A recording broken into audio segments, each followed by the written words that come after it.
For the first time, EVs have outsold petrol vehicles in Europe, while hybrids outsold petrol and diesel combined. Is New Zealand heading in the same direction? I tell you no. Here with all the details is driven car writer Damien O'Carrol. Damien, good morning. Good morning. Always good to have you here. Love to chat cars on a Monday morning. Here. So, the EV thing in Europe, is that because of all the cheap Chinese ones coming? That is a large part of it. The Chinese manufacturers are flooding it everywhere. They're essentially buying market share just by making sure everything is cheaper than anyone else, which is a long-term strategy, is not sort of sustainable, but they're doing it. But it's certainly driving prices down of EVs across the board.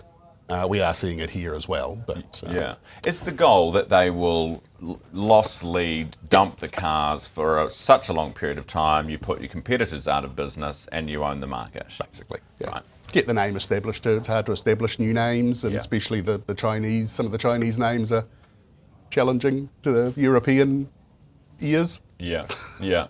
But the Koreans and Japanese have all done the same thing over the years, and they're all well established and well known. So. Yeah. Okay. So how significant is this change? Let's talk about the numbers. Well, the sales of EVs in Europe actually surged by 30% last year. So that's a huge jump just by itself. 3.86 million new EVs were registered in Europe. It's 25% of the market. So it's an absolutely huge jump just in the last year.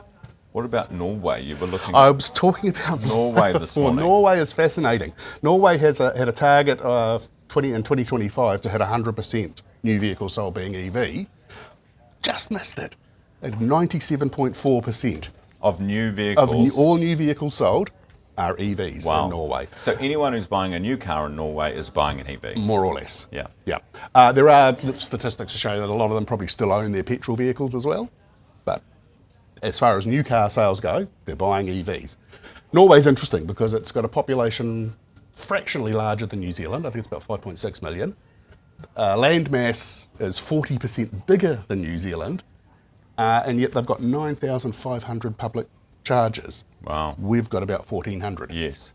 So, and they're similar, that long coastlines, lots of rural areas, sparsely populated places. But they've obviously made the decision to go with the chargers. The government has just gone hard. They've got a charging network that covers even the distant rural areas have got chargers. There's no VAT on EVs, there's tax breaks, and combustion vehicles are taxed very, very heavily. What about their electricity supply? It's mainly hydroelectric. Ah. So it's renewable. Right. Which is why the government leaned into it, I guess. Yeah, right.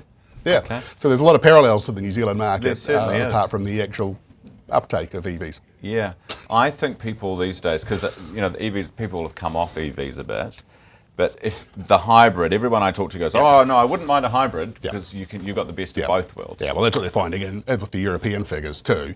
Hybrids outsold diesel and petrol combined. It's the biggest. It's 35% of the market over there. Interestingly, it's actually about 35% of the market here too for hybrid. 30%.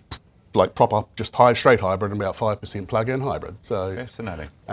It's actually quite difficult to buy a vehicle that isn't a hybrid in some way these days. Yeah. Everything's got a little electric motor on it. Sneak it in there somewhere like that. All good information. Darren, thanks so much for being with me this morning. As always, that is driven writer, Damien O'Carrol, forgive me.